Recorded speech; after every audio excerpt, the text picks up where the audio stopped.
하나님 말씀 여호수아 1장 1절에서 9절 말씀입니다. 하나님 말씀 여호수아 1장 1절에서 9절 말씀. 제가 가진 구약 성경 319페이지 여호수아 1장 1절에서 9절 말씀. 여호수아 1장 1절에서 9절을 한 절씩 교독하겠습니다. 여호와의 종 모세가 죽은 후에 여호와께서 모세의 수종자 눈의 아들 여호수아에게 말씀하여 이르시되 내 종 모세가 죽었으니 이제 너는 이 모든 백성과 더불어 일어나 이 요단을 건너 내가 그들 곧 이스라엘 자손에게 주는 그의 땅으로 가라. 내가 모세에게 말한 바와 같이 너희 발바닥으로 밟는 것은 모두 내가 너희에게 주었노니 곧 광야와 이 레바논에서부터 큰 강 곧 유브라데 강까지 해쪽 속에 온 땅과 또 해지는 쪽 대해까지 너희의 영토가 되리라. 내 평생에 너를 능히 대적할 자가 없으리니 내가 모세와 함께 있었던 것 같이 너와 함께 있을 것임이니라. 내가 너를 떠나지 아니하며 버리지 아니하리니 강하고 담대하라. 너는 내가 그들의 조상에게 맹세하여 그들에게 주리라 한 땅을 이 백성에게 차지하게 하리라. 오직 강하고 극히 담대하여 나의 종 모세가 네게 명령한 그 율법을 다 지켜 행하고 오로나 좌로나 치우치지 말라. 그리하면 어디로 가든지 형통하리니 이 율법책을 내 입에서 떠나지 말게 하며 주야로 그것을 묵상하여 그 안에 기록된 대로 다 지켜 행하라. 그리하면 내 길이 평탄하게 될 것이며 내가 형통하리라. 함께 갑니다. 내가 네게 명령한 것이 아니냐. 강하고 담대하라. 두려워하지 말며 놀라지 말라. 내가 어디로 가든지 내 하나님 여호와가 너와 함께 하느니라 하시니라. 아멘. 하나님의 은혜를 누리는 어떤 두 가지의 은혜를 누리는 형태가 있다고 볼 수가 있죠. 첫 번째는 하나님을 잘 모르지만 그럼에도 불구하고 살아야 됐던 삶의 시간 속에서 하나님께서 여전히 지키시고 보호하시는 은혜가 있습니다. 하나님을 잘 모르지만 삶은 사라져야 되니까 뭘 선택하고 결정하고, 그러나 그 선택과 결정이 하나님의 어떤 지혜와 지식 또 하나님의 꿈과 비전이라기보다는 살아야 되는 삶이 앞서니까 하나님을 잘 모르지만 하나님이 잘 안 느껴지지만 하나님 성을 듣지 못했지만 또 하나님의 인도하심을 잘 몰라도 안 살 수 없는 삶을 살아가면서 자충우돌 겪게 되는 인생 속에서도 하나님은 보호하시고 인도하심이 있다는 거죠. 그래서 하나님의 은혜가 그렇게 누려지지만 두 번째 형태의 은혜는 삶 자체를 하나님 앞에 드려서 하나님 그분 중심으로 그 삶을 들여서 살아가면서 누리는 은혜가 있습니다. 가령 예를 들게요. 아직 젊으니까 어렸으니까 하나님의 어떤 꿈, 비전 또 심지어 음성이 잘 들리지 않아도 지금 하나님께서 우리에게 은혜 주시겠다고 말씀하신 은혜의 방편들, 그 말씀 생활, 기도 생활, 예배 생활, 교회 생활을 통해 하나님 그분께 삶을 먼저 구분하여 드리는 거죠. 하나님 그분을 예배하는 일을 먼저 우선시하고 내가 하나님 그분을 기뻐하고 즐거워하는 일을 내 삶의 중심에 두며 내가 지금 나에게 은혜 주시겠다고 약속한 그 예배생활, 기도생활, 말씀생활, 교회생활을 내 삶의 핵심으로 자리를 잡게 해서 그 삶을 살아갈 때 비록 여전히 하나님 음성을 들리지 않고 꿈이 보이지 않아도 나중에 그가 누리게 된 은혜가 완전히 차이가 납니다. 첫 번째 은혜는 하나님을 잘 몰라도 내가 하나님의 자녀란 이유로 하나님께서 날 포기하지 않으셔 주시는 은혜가 있는데 그 은혜는 분명히 보호하심이 있고 인도하심이 있지만 그러나 삶을 하나님 앞에 드리고자 해서 하나님 중심의 문화와 하나님 중심의 삶과 하나님 중심의 시간, 하나님 중심의 물질을 가지고 하나님을 섬기고자 드렸던 삶은 꿈을 꾸는 법을 배우고 비전을 가지는 법을 배우며 음성을 사모할 줄 알고 하나님이 앞서가실 때까지 기다릴 줄 알고 하나님 그분께 삶을 모든 걸음을 맡겨드려 그때 그 순간에 내가 하나님 앞에 순종할 수 있는 순종의 기회를 다 가지게 됩니다. 하지만 하나님 음성이 잘 들리지 않고 모르지만 그래도 살아야 되는 삶은 분명히 은혜가 있지만 쓰러지고 넘어졌을 때 하나님 나를 붙들어 세우시고 지키시고 보호하시지만 하나님께 드리지 않고 사라지면서 받는 은혜 때문에 내가 꿈꾸는 법을 배우지는 않습니다. 비전을 가지는 법을 배우지는 않아요. 음성을 분별할 줄을 모릅니다. 하나님의 뜻일지 아닐지, 무엇이 하나님이 선하시고 기뻐하시고 온전하신 뜻인지 이게 분별이 되지 않습니다. 단지 하나님이 나를 포기하지 못하셔서 은혜를 주시는 것이지만, 그 은혜가 있지만 그 은혜가 내가 꾸어야 될 꿈을 대신 꾸어주지 않고, 내가 걸어가야 될 길을 대신 걸어가지 않으며, 내가 하나님을 사모하고 기대하고 맡겨드려 하나님의 그런 계획과 하나님의 인도하심과 하나님의 뜻, 이런 것들을 배울 수 있는 기회는 미리 삶을 들이지 않으면 안 됩니다. 그래서 지금 젊음의 때 깨끗한 그릇처럼 지금 하나님의 음성이 정확하게 분별이 안 되고 하나님의 뜻을 잘 모른다 해도, 하나님 그분이 나에게 은혜 주시겠다는 그 은혜의 방편들을 중심으로 살아가는 거예요. 시간 계획표를 짤 때, 시간 또 물질을 뜬 계획을 짤 때 내가 뭐부터 하나님 앞에 드려야 될까? 어떤 시간 어떻게 드려야 될까? 삶을 어떻게 살아줘야 될까? 어떤 습관이나 문화를 내 삶에 세워야 되는 것인가? 내가 무엇을 가장 소중히 여기며 살아야 되는 건가? 그것을 먼저 앞세우게 되면 반드시 때가 되면 그 하나님 앞에 드려졌던 시간들과 물질들이 열매를 거두게 될 때 정말 하나님의 음성을 들으며 하나님과 함께 동행하며 살아가는 그 열매가 맺힐 수밖에 없죠. 살아보고 난 다음에 은혜를 아는 것, 그것도 귀한 일이지만, 살아보고 난 다음에 은혜를 알게 되면 하나님 앞에 드려서 삶이 맡겨져서 하나님의 은혜를 누리는 것 같은 열매를 맺을 수는 없습니다. 그래서 시간이 지나면요, 너무 뒤돌아볼 때 안타까워요. 제 스스로에게 안타까워요. 좀 더 일찍 맡겨드릴 걸. 일찍 하나님 그분이 이미 우리에게 은혜 주시겠다고 약속하신 그 은혜를 붙잡고 살 걸. 하나님 나에게 어떻게든 만나 주시겠다고 약속하신 그 말씀, 기도, 예배, 교회 중심의 삶을 살 걸. 그리고 그때 하나님의 그 음성을 듣고자 하고 꿈을 꾸자 했을 때 반드시 때가 되면 그 꿈을 꿨을 텐데, 그 하나님 나라를 보게 됐을 텐데.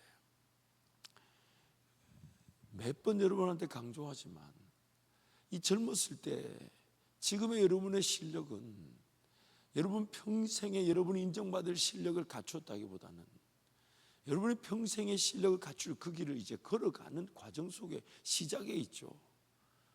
그런데 이때 하나님 앞에 삶을 드려지지 않으면 나중에 여러분이 어떤 삶을 가졌든지 간에 그 직업이나 그 일터가 과연 하나님 앞에 쓰여질지 안 쓰여질지는 정말 장담할 수가 없죠. 하지만 지금 뭔가 실력이 없어도 하나님 그분이 이미 원하시는 게 있으니까, 정확한 내 꿈과 비전은 잘 몰라도 지금 내가 섬길 수 있는 교회가 있고, 지금 내가 사랑할 수 있는 공동체가 있고, 함께 예배하며 은혜를 구할 이 교회가 있다는 이 자체를 목적으로 산다면 평생 그는 예수 그리스도의 몸된 교회를 세우는 일에 그의 삶 전체가 쓰이게 됩니다. 그의 삶 전체가 쓰이게 됩니다. 물론 그런 인생에 하나님 앞에 삶을 드릴 수 있는 기회는 젊음의 때만 있는 건 아닙니다. 40대, 50대, 60대, 70대도 있죠. 그 가치가 다릅니다. 그 가치가 달라요. 그러면 여러분 지금 이때에 하나님 앞에 먼저 구별하여 드리는 그 삶의 제사, 그런 걸 고민해야 되죠. 내 시간표를 어떻게 짜야 될까? 내가 아무리 급하고 아무리 내 삶이 분주해도 무엇을 가장 먼저 해야 될까? 무엇이 가장 소중해야 될까? 무엇이 가장 귀해야 될까? 무엇을 내가 가장 사모해야 될까? 무엇을 가장 원해야 될까? 그러므로 이때 그 하나님의 말씀의 법, 참 오늘 여호수아가 이제 거룩한 부담감을 가지고 이제 광야 세대가 끝나고 약속의 땅에 들어가야 돼요. 광야에 있을 때는 사실 전쟁이라고는 딱 한 번밖에 치르질 않았어요. 그 블레셋의 원주민인 그 아말렉 족속이 이스라엘 백성들이 광야길을 지나갈 때에 그 뒤에 처진 자들, 연약한 자들, 부족한 자들, 힘든 자들, 정말 그 걷기가 어려운 그런 약한 자들을 쳤죠. 뒤에서 쳤죠. 그래서 모세가 산에서 손을 들면 여호수아가 전쟁을 이기고 손을 내리면 전쟁이 지는, 그래서 그 전쟁의 승리를 경험했지만 사실 광야에서는 그 전쟁 말고는 전쟁이 없어요. 왜냐하면 사람이 살지를 않아서 전쟁이 없었어요. 사람이 땅을 차지할 만한 곳이 아니었기 때문에 사람이 안 살았고 전쟁을 치르지 않았죠. 그러니 모세를 통해 인도함을 받던 이스라엘 백성들은 하늘의 그런 만나와 반석의 물, 그 기적처럼 주어지는 그 물을 마시면서 40년을 이렇게 지나왔어요. 그 이제 본격적인 땅을 차지하는 일이 앞에 놓여져 있는데, 이제 요단강을 건너면 가나안 땅인데, 그 땅을 이제 하나님께서 모세는 데려가 버리시고 이제 요수아에게 이제 너의 차례다. 사실 그 모세가 하나님과 함께 동행하며 걸어올 때 성경에 보면 이런 힌트가 있어요. 모세가 하나님의 해막에서 마치 친구처럼 대화를 나눌 때 모세의 수종이었던 요수아는 그 해막문 곁에 머물러 있다가 그 대화를 다 들은 거죠. 그리고 모세가 그 해막을 떠나 자기 장막으로 가도 요수아는 모세가 하나님과 대화를 나눴던 그 해막의 끝에 머물러 있었다라고 성경이 말합니다. 사모함이 있었겠죠. 그래서 이제 하나님의 부르심에 따라 이제 약속의 땅을 차지하는 실질적인 전투가 있는 땅으로 들어가야 되는데, 영적인 부담감이 이만저만이 아니었을 거예요. 근데 하나님께서 요수아에게 오늘 1장에서 말씀하신 거, 근데 여러분 그거 아십니까? 모세를 부르실 때도 똑같은 부르심으로 요수아를 불러주셨어요. 찾아와 주셨을 때.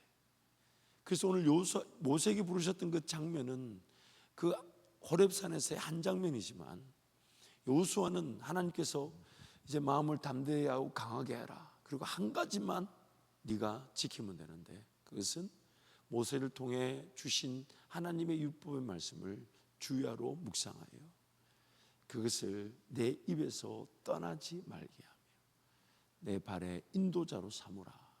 그 한 말씀을 주셨죠. 그러고 나서 이제 요단강을 건너갔을 때 하나님께서 이스라엘 백성들에게는 할례를 요구하셨어요. 이제 요단강 건너간 거는 기적이었죠. 제사장이 발을 요단강에 넣으니까 요단강이 저기서부터 멈춰서서 쌓여가지고 이스라엘 백성들이 물 아래 지나가듯 그 요단강을 마른 땅을 지나듯 지났는데, 이제 실질적인 전투는 여리고성, 이제 그 요단강을 건넌 그 길갈 평야, 그러니까 요단강과 여리고성 사이의 그 길갈 평야에서 이제 여리고성 싸움을 향해 걸어가야 되는데, 그 길갈 평야에서 하나님께서 이스라엘 백성들에게는 할례를 명하셨어요. 이 할례가 뭡니까? 남자의 성기에 그 표피를 자르는 거죠. 안 해보셔서 모르실 수가 있는데, 해본 사람들의 증언에 따르면 아플까요? 안 아플까요? 이게 뭐냐면 표피를, 생사를 자르는 거예요. 여러분, 당시 구석기 시대, 신석기 시대라고 부를 수 있는 청동기 시대 정도 될 수가 있는데, 그때 무슨 마취약이 있었겠어요? 뭐가 있었겠어요? 돌칼 들고 자른 거예요. 야, 이게 참 이 아픔이 전달이 안 되네. 이게 인상이라도 좀 찡그러 줘야 되는 거 아닌가? 아니, 그 생사를 자른다는 게 여러분 아플까요? 안 아플까요? 참 이걸 경험을 어떻게 시켜볼 수도 없고, 한 가지 힌트를 얻자면, 야곱이 야복강에서 이제 허벅다리 관절을 쳐서 이제 하나님을 만나고 쩔뚝거리면서 에서와의 극적인 상봉이 이루어지고 화해가 이루어졌죠. 그리고 이제 지나가는 곳에 숫곳이라는 곳에 자기 집을 이제 거주지를 만들게 됩니다. 근데 그 숫곳이 세겜인데, 그 세겜에 이제 그 딸 디나가 놀러 갔다가 그 세겜의 성주인 세겜에게 딸 디나가 안타깝게도 성폭행을 당하게 되죠. 이 성폭행 당했던 소식을 들으니까 이 오빠들 12명의 오빠가 얼마나 난리가 났겠어요. 그렇죠? 그러니까 그 오빠들이 난리가 난 그 상황에 시므온과 레이가 오빠 시므온과 레이가 그 세겜에게 제안합니다. 네가 진짜 우리 동생 디나를 좋아하면 우리와 같은 민족이 되기 위해서는 하나님의 백성의 표시로서의 그 성기의 표피를 잘라 할례를 받아라. 그래서 세겜이 좋아해가지고 자기 성 사람들을 다 설득시켜가지고 모든 남자들이 다 할례를 받았고, 그 틈을 타서 시므온과 레이가 그 세겜성의 모든 남자를 다 죽여버립니다. 할례를 받았다는 얘기는 몸을 움직일 수 있다는 얘기일까요? 없다는 얘기일까요? 길갈 평야, 이제 여리고성 전투를 앞에 두고 이스라엘 백성들에게 할례를 받게 하신 것은 뭘 원하시는 겁니까? 뭘 원하시는 거예요? 인간적인 힘으로 전쟁을 치를 일이, 인간적인 힘으로 전쟁을 치를 일이 아니라는 거예요. 오히려 하나님 힘을 빼게 만들어요. 그리고 길갈 평야에서 할례를 받는 그때 하나님은 여호수아에게 군대 장관을 보내서, 근데 여호수아가 군대 장관을 만났을 때 군대 장관의 모습이 뭔가 하나님의 편지를 들고 온 사신의 느낌이 아닌 여호수아가 싸움을 치러 온 전쟁의 모습이었어요. 칼을 딱 빼들고 이제 여호수아를 치려고 하는 거죠. 만약 여호수아의 발에서 신을 벗어 그 거룩한 곳에서 하나님을 온전히 예배하지 않는다면, 예배하지 않는 여호수아를 치려고 군대 장관이 칼을 뽑아들고 서 있어요. 그 두려운 모습을 보고 여호수아가 그 발에서 신을 벗죠. 하나님께서 모세를 처음 부르셨을 때도 모세가 하나님 나라의 영광을 위해 살겠다 했지만 자기 방법대로 쓰러져서, 즉 애굽의 군사를 쳐 죽여서 그것이 들통이나 광야로 도망을 갔고, 40년이 지났을 때 하나님이 만약에 모세에게 찾아가 주지 않으셨다면 모세는 광야에서 다 양치다가 죽고 말았을 텐데, 하나님께서 호렙산에서 모세를 부르셨죠. 그때 모세에게 보여주신 게 떨기나무에 불이 붙었지만 떨기나무가 타지 않는 것. 인간적인 힘으로 성령의 불을 붙이려고 하지 말라는 것. 인간적인 힘으로 하나님 나라 영광을 위해 살려고 하지 말라는 것. 그러면서 여호수아에게, 군대 장관이 여호수아에게 요구했던 것과 똑같은 말씀. 내 발에서 신을 벗어라. 오늘 우리의 삶에 하나님의 관심은, 전쟁은 하나님께 달려있고, 내 삶의 어떤 진로의 문제, 가정의 문제, 직장의 문제, 미래의 모든 것, 그거는 하나님께 맡겨놓고, 하나님 나한테 원하시는 것은 너는 누구냐? 너는 누구냐? 네 인생에 네가 너의 힘으로 살아가려고 하느냐? 아니면 너는 인생을 하나님께 맡겨놓고 지금 예배하겠느냐? 이게 모세에게, 여호수아에게 똑같이 던졌던 질문이었어요. 참 신기한 건, 모세는 당시 율법의 책이 없었으니 이제 나중에 율법책을 다 받게 되죠. 그 시내산에서 40일 동안 빽빽한 구름과 같이 하나님이 임재하셔서 밤낮 주야 잠도 자지 않고 무하실 것 먹을 것 하나도 없이 40일을 하나님과 독대합니다. 하나님 임재 안에서 모세가 그 40일 잠도 자지 않고 먹지도 마시지도 않아도 그 하나님과의 소통이 가능했다는 거죠. 참 천국의 하나의 모형이라 볼 수 있겠죠. 근데 그 기간에 하나님께서 모세에게 이제 십계명의 두 돌판의 말씀을 비롯해서, 이제 학자들에 따르면 창세기, 출애굽기, 레위기, 민수기, 신명기, 물론 나중에 이제 이 출애굽기 이후의 말씀, 민수기, 신명기의 말씀들은 나중에 모세가 광야 생활을 지나가면서 죽기 전에 쓴 말씀이지만 그의 그 말씀들을 깨달아 알게 하셨던 것이죠. 그리고 이제 모세를 통해 주셨던 말씀을 여호수아에게 주시면서 네가 걸어갈 길에 어떤 전쟁이 있든지, 어떤 무기가 필요한 것처럼 보이는지, 어떤 능력이 나타나야 될 것처럼 보이든지, 어떤 꿈을 꾸어야 되는지, 너의 삶에, 너의 백성들의 삶에, 이스라엘 백성 전체에게 어떤 삶의 미래에 필요한 것이, 어떤 것이 요구되든지 간에 너는 율법의 말씀만을 듣고 그 말씀만을 지키기로 작정해라. 우리가 아는 대로 여호수아가 받은 그때 모세 우경 율법이나 지금 우리의 신구약 성경은 나의 개인의 인생에 꿈으로 나타나지 않습니다. 비전으로 제시되지 않아요. 미래에 어떤 일을 하게 될지, 배우자로 누굴 만나게 될지, 이런 것들은 성경에 나오지 않아요. 근데 하나님 뭐라고 얘기하시냐? 그런 것들은 때가 되면 하나님이 전쟁을 치루어 주시듯 그 순간에 함께 하심이면 충분하니까 너는 너는 기록된 말씀만을 주야로 묵상하고 그 말씀을 떠나지 말고 그 말씀만을 따라라.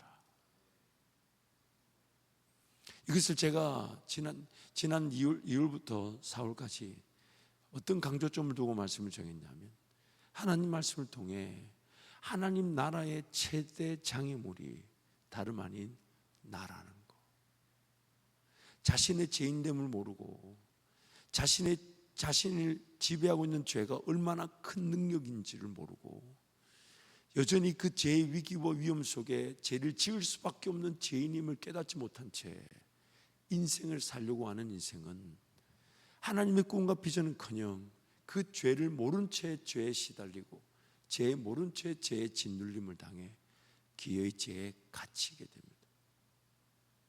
그래서 오늘 기록된 말씀을 주신 것은 아담과 하와 때 필요 없었던 말씀, 그러나 오늘 우리에게 필요한 말씀, 인생이 무엇을 하든지 간에 가장 먼저 해결되어져야 될 문제, 나의 죄인됨을 알고 하나님 그분만을 섬겨야 된다는 것을 깨닫도록 하는 말씀.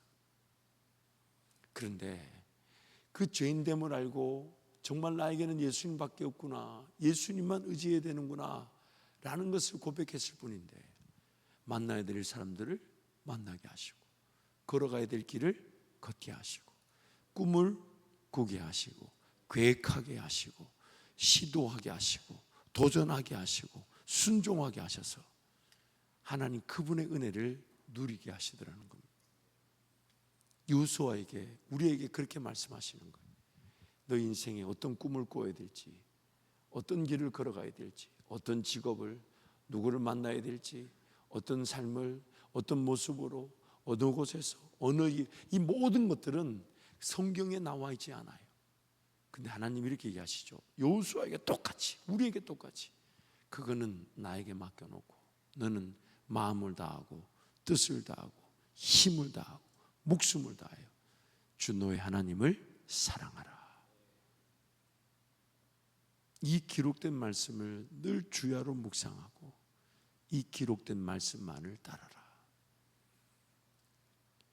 그래서 오늘 예수 그리스도에 대한 구원의 사랑에 대한 감격, 십자가 그 능력에 대한 감사, 그것만 고백해도 그 십자가 예수님의 사랑이면 충분하다는 그 사람에게 오히려 하나님은 다시 일어나 나와 함께 가자, 그 아가서의 고백처럼 나의 사랑, 나의 어여쁜 자야, 일어나 함께 가자, 그 길을 인도해 가시는 겁니다.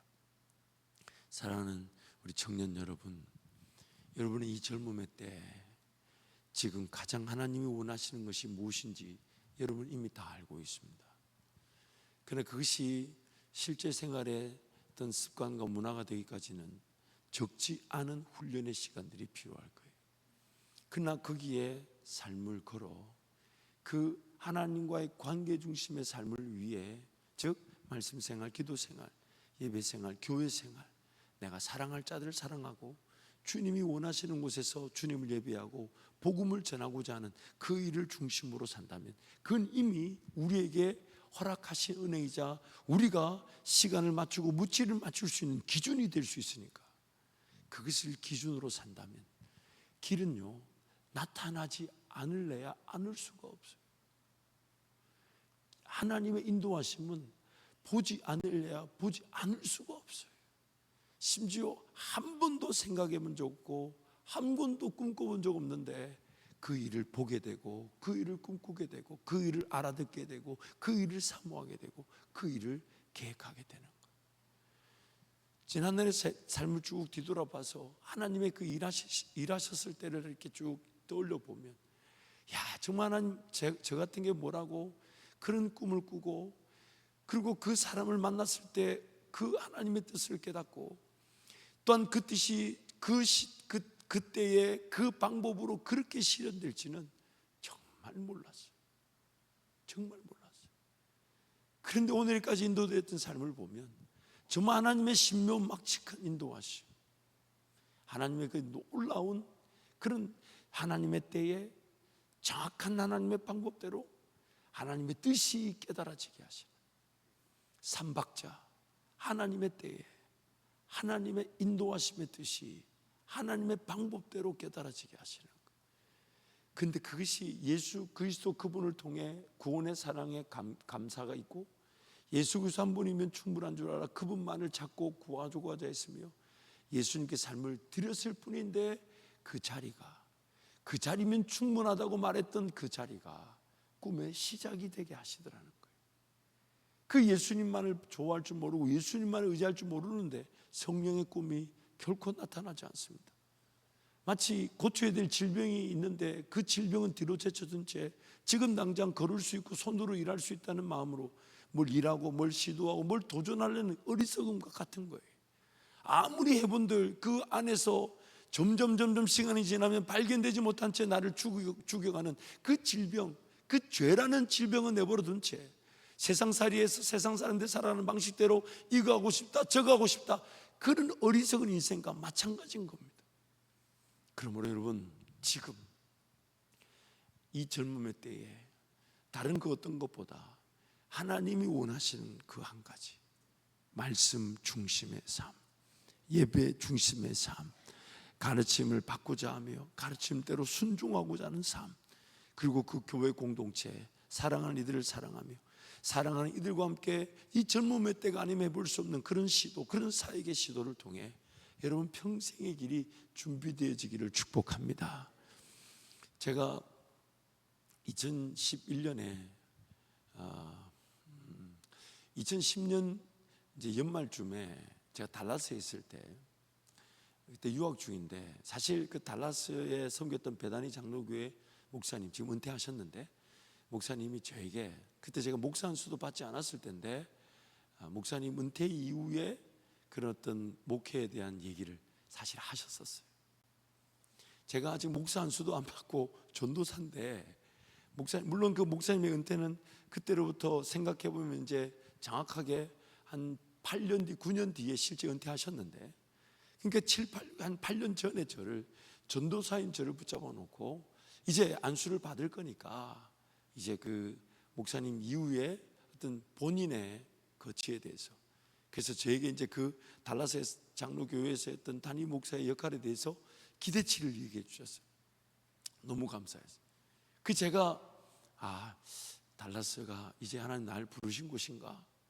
그런데 공교롭게도 그 기간에 하나님 저에게 두 번 정도 떠나야 된다라는 감동을 주셨어요. 어디로 가야 될지에 대해서는 얘기를 하지 않으셨어요. 단지 달라스에서의 시간이 거의 마무리되어 간다라는 감동을 주셨어요. 근데 목사님 얘기를 듣는 순간 떠나야 된다는 생각보다는 내가 여기서 내 역할이 있는가 보다, 그 기대치가 있었어요. 그런데 자꾸만 그 감동이 있었는데 제가 그거를 거절을 했었어요. 그러다 어느 날 기도하는 중에, 하나님, 그럼에도 불구하고 제 욕심일 수 있으니까 다 한 번 기도했어요. 하나님, 떠나야 될 때라면 그 분명한 어떤 사인을 주십시오, 이렇게 기도했었어요. 그러다가 빗길에 자동차를 운전 중에 제 그 자동차 승용차가, 그 이제 여러분 고속도로 가보면 이제 그 버스 전용 차선 있죠. 그걸 이제 미국에서는 카풀라인이라고 그러는데, 그래서 그 옆에 있는 1차선으로 쫙 달리는데 빗길에 달리다 보니까 차가 미끄러져 가지고, 제 차가 미끄러져서 달리던 중에 옆으로 눕기 시작했어요. 그래가지고 나중에는 옆으로 누워가지고 그 이제 그 카풀라인, 그 버스 전용 차선을 점령하고, 거기에 제가 차가 이제 뒤집어질 판인데 제가 운전석에서 저쪽 조수석 쪽으로 팔을 막 눌리면서 차가 안 넘어가게. 그래서 제가 사진을 찾아보면 있는데 다음에 기회 되면 그 사진을 보여드릴게요. 기념사진 하나 찍어놨어요. 옆으로 누워있는 차, 옆으로 우리 예전에 보여주지 않았나? 내가 보여주지 않았나? 하여튼 다음에 기회가 되면 보여드릴게요. 그 옆으로 누운 상태였는데, 그 이제 버스 전용 차선에 제가 차가 옆으로 딱 누워있어요.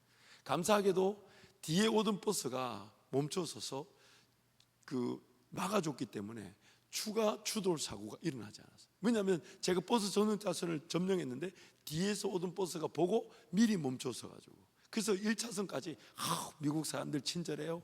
1차선, 2차선까지 자기네들이 알아서 다 막아줬어. 야, 그리고 저 때문에 한 1km 넘게 차가 다 밀려 있었어요. 그 저는 이제 이렇게 기어 나왔는데, 그때 차가 미끄러지면서 넘어가는데 제가 조수석에 그 의자를 이렇게 누르면서 뭐라고 얘기한 줄 아십니까? 제 입에서 뭐라고, 주여 살려주십시오, 이게 안 나왔어요. 이게 아니고 뭐가 나왔냐면, 주여 떠나겠습니다, 이렇게 나왔어요. 저도 모르게.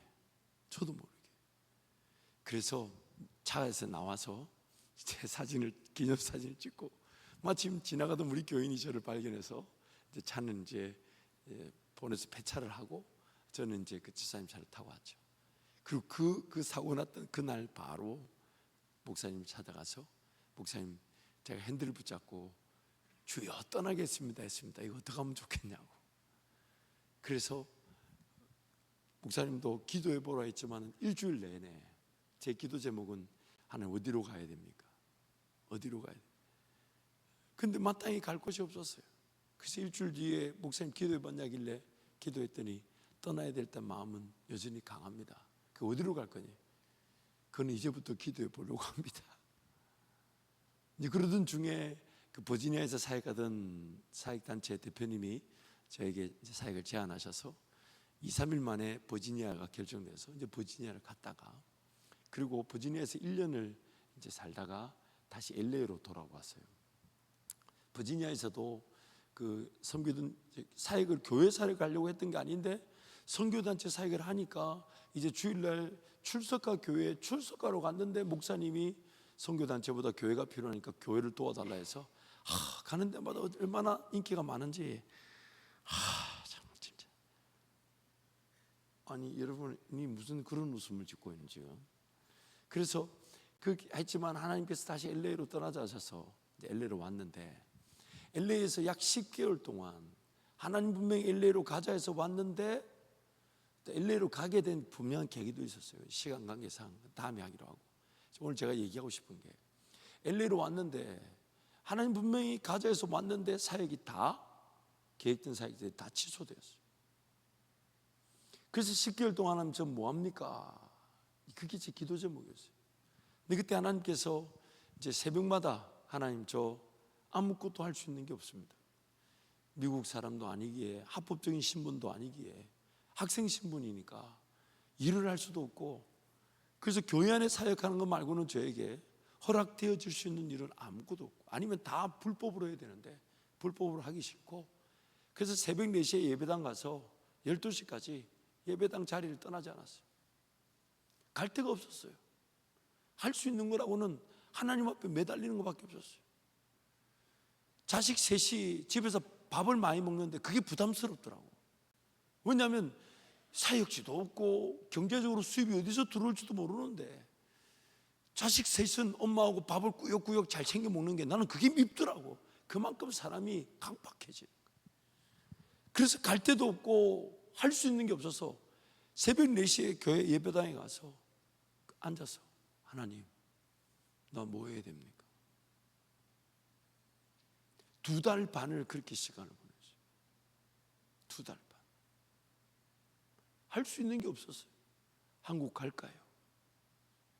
근데 하나님이 자꾸만 인내하라 그러셔서, 할 수 있는 게 아무것도 없어서 그냥 새벽 4시에 교회 가서 기도하고 성경 읽고, 그리고 책을 보기 시작했어요. 책이라도 읽자. 그리고 점심은 그 교회 목사님한테 가서 얻어먹고, 그리고 전도하러 가고. 그거 말고는 할 수 있는 게 없었어요. 근데 하나님께서 2달 반, 3달 정도 지났을 때 극적으로 저를 방송국에, 세상에 아나운서로, 새벽 5시 생방송, 그래서 새벽에 3시 반에 집에서 출발해서 4시 15분쯤 도착하면 주차장 문 열고, 엘리베이터 문 열고, 방송실 문 열고, 생방송실 문 열고, 키 4개를 제가 들고 다니면서 첫 생방송, 새벽 5시 생방송 30분 동안 인도하고, 그 방송사역을 이제 파트타임을 하는데, 한 5개월 정도 지났을 때 2011년 12월 1일 날짜로 전임 사역을 하게 된 거예요. 야, 그 전임 사역을 하게 되니까 지난날의 1년의 시간들이 주마등처럼 지나가면서 감사하잖아요. 왜냐하면 파트타임 사역이 아닌 이제 전임을 하게 됐으니. 그래서 새벽기도 가서, 하나님 오늘부터 전임 사역하게 됐어요. 하나님 너무 감사합니다. 이렇게 말하는데 제 마음에 정말 숨길 수 없는 목소리가 있었어요. 너는 교회 안의 사역자다. 이런 감동이 있었어요.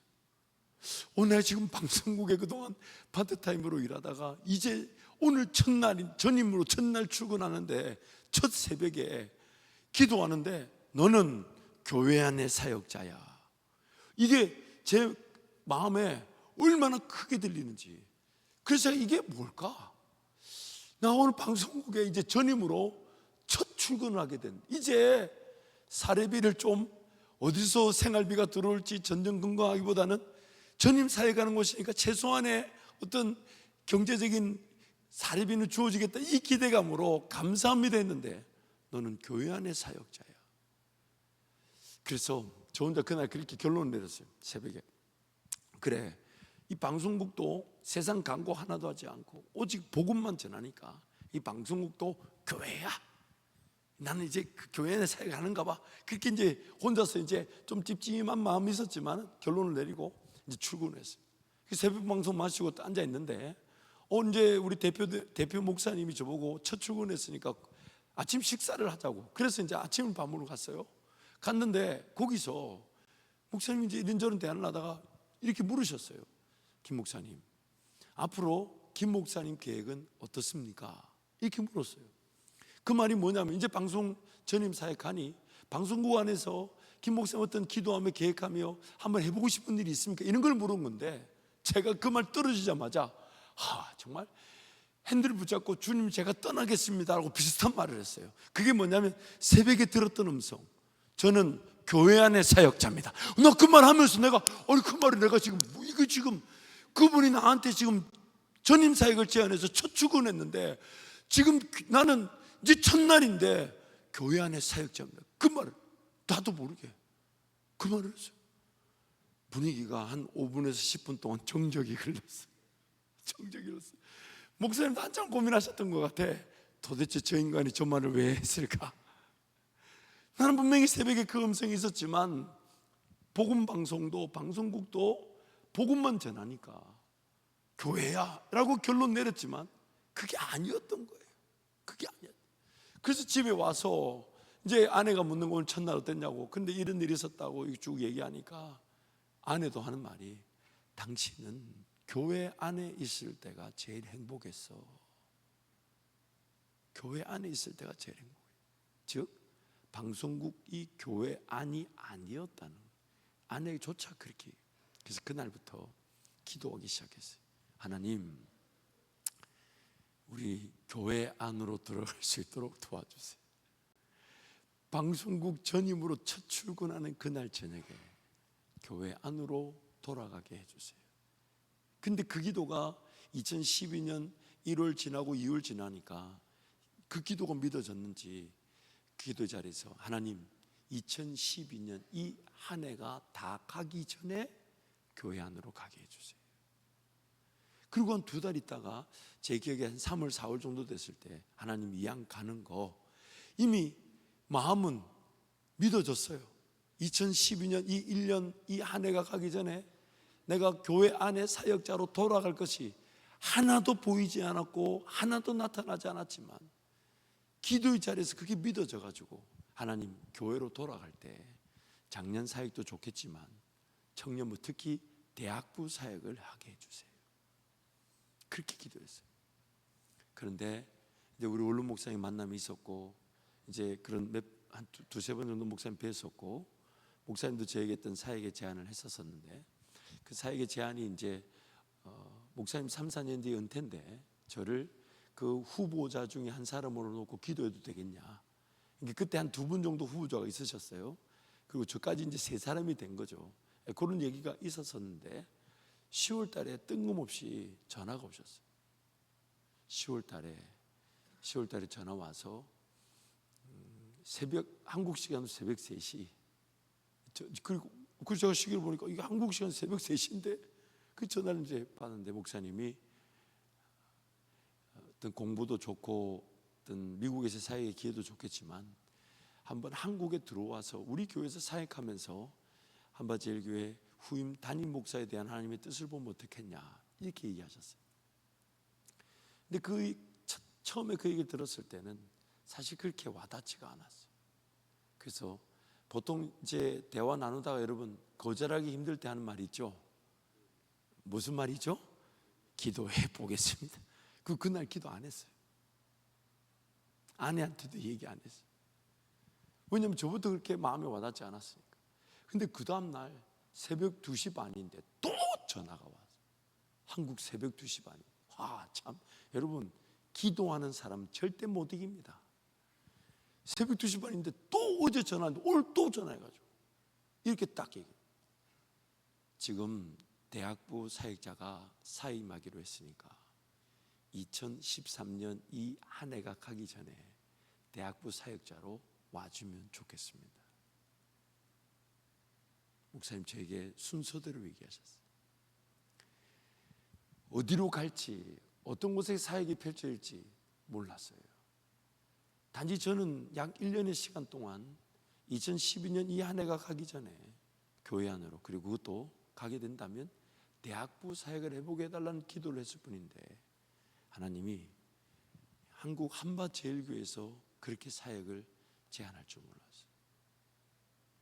그래서 제 마음에 그 목사님 그 얘기를 두 번째 들을 때 한 단어가 떠올랐어요. 출발. 그리고 이제 집에 가서 이제 얘기했더니 제 아내가 일주일 동안 말을 안 하는 거예요.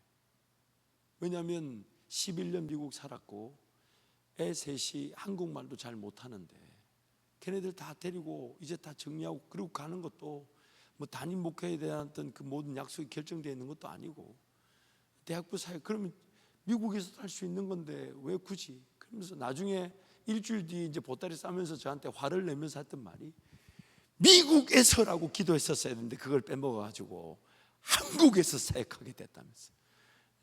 참 저는 그게 욕먹을 기도 제목인지 몰랐어요. 근데 하나님이 그 걸음에서 오늘까지 인도해 주셨습니다. 제가 계획할 수 있는 일은 하나도 없었습니다. 제가 준비할 수 있는 일도 없었습니다.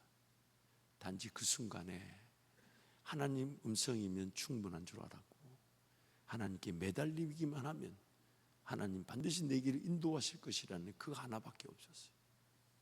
그런데 하나님은 그 하나가 제 10년, 20년의 길을 다 예배해 놓고 저를 이끌어 오셨다는 것입니다. 그래서 지난 10년 정말 제가 한밭제일교회에서 벌써 만 10년이 지났어요. 2012년 성탄절에 저기서 우리 사라성주 보라 하고 같이 인사했던 그리고 그 성탄절에 인사할 때 뭐 주일날도 아니고 성탄절 그때 제 기억에 금요일 날 성탄절이었던 것 같아요.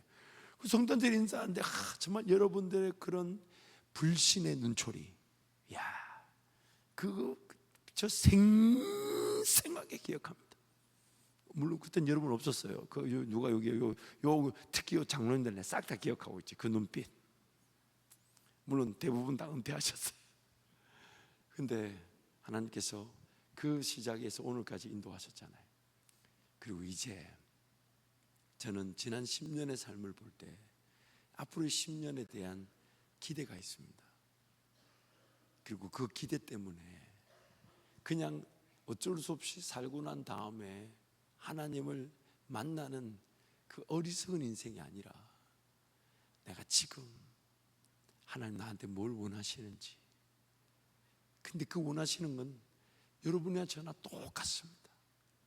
하나님 말씀을 내 입에서 떠나지 말게 하며 주야로 그것을 묵상하여 좌로나 우로나 치우치지 말고, 물론 이렇게 넘어질 때도 있고 저렇게 쓰러질 때도 있지만 그래도 말씀을 끝까지 붙잡고 말씀을 끝까지 의지하고 말씀 중심으로 살려고 하고 말씀을 따르고자 하면 반드시 지난 10년의 제 인생의 길을 여기까지 인도하신 하나님이 앞으로 더 놀라운 은혜의 길을 펼쳐 주실 것입니다. 하지만 그리 아니하실지라도 하나님 오늘 나의 예배를 받으시며 나를 위로해 주실 것이고 나의 기도를 들으시며 나에게 음성을 주실 것이며 무엇보다 어떤 일이 보이지 않아도 하나님 나와 함께하고 계신다는 그 임마누엘이면 나는 충분합니다. 우리는 충분합니다. 그래서 여러분, 이 젊음의 날 다른 그 어떤 것보다 하나님 말씀을 주야로 묵상하며 그 말씀만을 따라가기를 축복합니다. 우리 함께 찬양하겠습니다.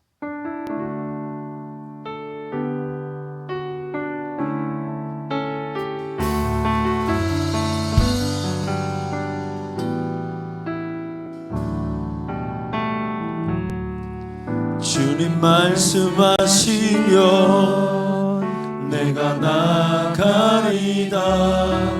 주님 뜻이 아니면 내가 멈춰서리다.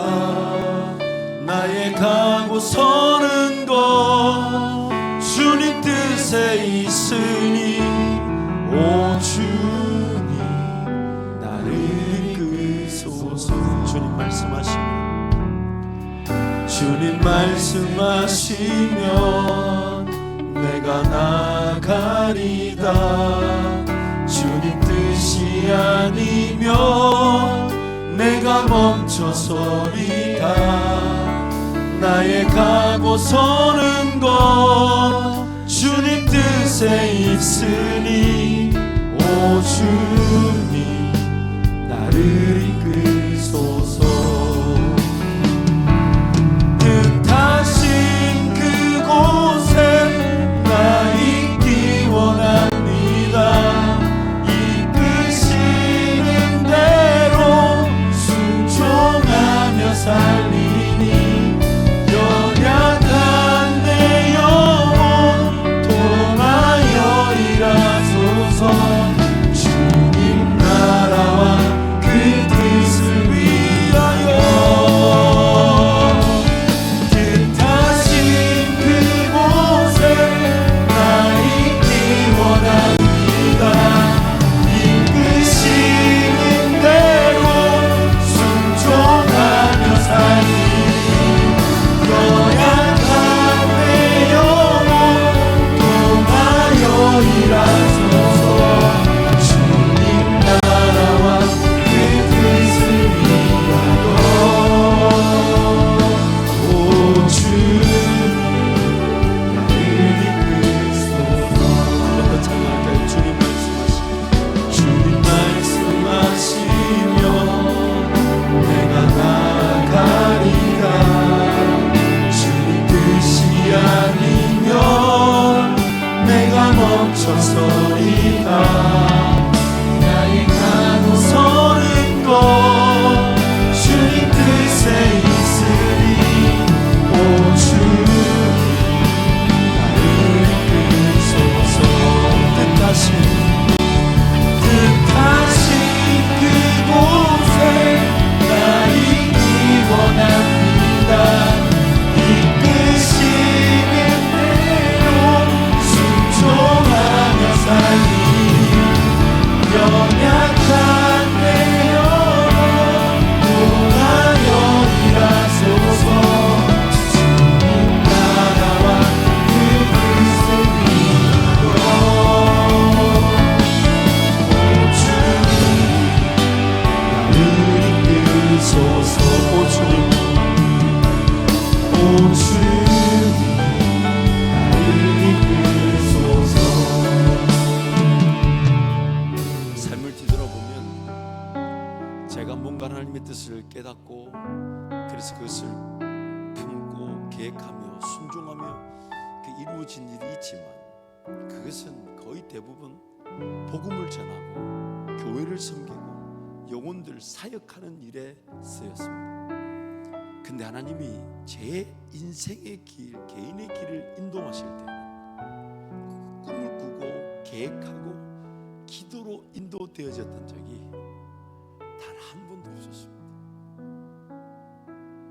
근데 오늘 제가 인생길을 하나님 앞에 맡기면서 자기 길을 궁금해한다는 성도들의 얘기를 들어보면 진짜 하나님이 지금 나에게 맡기신 일에 대한 계획과 순종은 제쳐두고 그건 거절하고 어떤 직업, 어떤 일, 어떤 사업, 어떤 인도와 신, 어떤 배우자 이런 것에만 치중하고 있어요.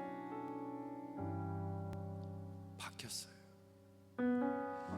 하나님 그분 내 길은 여러분 안 가르쳐 주시는 이유가 있어요. 그게 뭐냐면 내가 상상할 수 없는 큰 은혜이기 때문에 내가 못 알아듣는 거예요. 못 알아들으니까 그거는 하나님께 맡겨놓고 너는 오늘 성도를 어떻게 사랑하며 영혼들을 위해 어떻게 기도하며 그 영혼들이 어떻게 복음을 전하며 어떻게 교회를 세우며 그것을 꿈꾸길 바라고 그것을 계획하길 바라고 그것을 기도하길 바라시고 내 길은 하나님께서 그 나에게 맡겨놔라. 내가 너를 반드시 이르러야 할 그곳에 이르게 하겠다. 그럼 여러분 이 시간 함께 통성 기도할 때에 내 인생길 하나님께 맡겨놓는다면 오늘 우리가 정말 사모해야 될 은혜는 말씀 중심, 기도 중심, 교회 중심, 복음 전파 그 중심에 내 삶이 우선순위가 세워지게 하여 주시고 시간이든 물질이든 그 문화와 습관이 세워져서 삶 자체가 하나님이 지금 말씀하시고 하나님의 율법의 책을 그 하나님이 기록된 말씀을 주야로 묵상하며 입에서 떠나지 않게 하며 자든지 일어설든지 앉든지 누구든지 가르치고 그것을 전하며 그 예수님만을 자랑하는 것, 그렇다면 예수님 한 분이면 충분하다는 그 고백의 자리가 여러분 상상하지 못했던 하나님의 인도하심의 길을 보게 되는 것입니다. 주님 잡고 함께 통성으로 기도합니다. 주여 주여 주여 아버지 하나님 아버지 주의 놀라운 능력을 기대합니다. 하나님 아버지 지금 하나님 나에게 원하시는 하나님 말씀 중심, 기도 중심, 예배 중심, 교회 중심 하나님 나라를 꿈꾸게 해주시고 교회 부흥을 위해서 하나님의 뜻을 깨닫고 계획하게 하시고 복음 전파와 영혼 사랑을 위해 살부는 선함자들이 되게 하여 주옵소서. 오늘 나에게 원하시는 기록된 말씀을 주야로 묵상하며 그 말씀을 내 입에서 떠나지 않게 하며 자로나 오로나 질투지 않고 그 말씀만을 따르기로 작정하고 예수님 한 분이면 충분한 인생, 예수님만을 바라보며 예수님만을 의지하는 복된 인생이 되게 하여 주옵소서. 하나님 우리의 삶에 가장 좋은 길로 가장 완전한 길로 인도하시라. 오늘 나에게 오대진 말씀의 자리, 기도의 자리, 예배의 자리, 교회 공동체의 우선순위 하나님 이것을 습관과 문화로 삼고 하나님과 동행하는 법을 배우게 하여 주옵소서. 하나님 내 삶을 하나님께 드리오니 하나님께서 가장 좋은 길로 인도하심에 대한 믿음까지 오늘 섬겨야 될 것을 섬기고 오늘 따를 것을 따르고 오늘 순종할 것을 순종하며 오늘 주님과 동행하는 삶이 되게 하여 주옵소서. 하나님께서 반드시 때가 내 인생이 가장 행복하고 즐거울 길을 열어주시고 내 인생이 가장 행복할 길을 열어주셨습니다. 주님과 동행케 하실 것이기에 그 주님을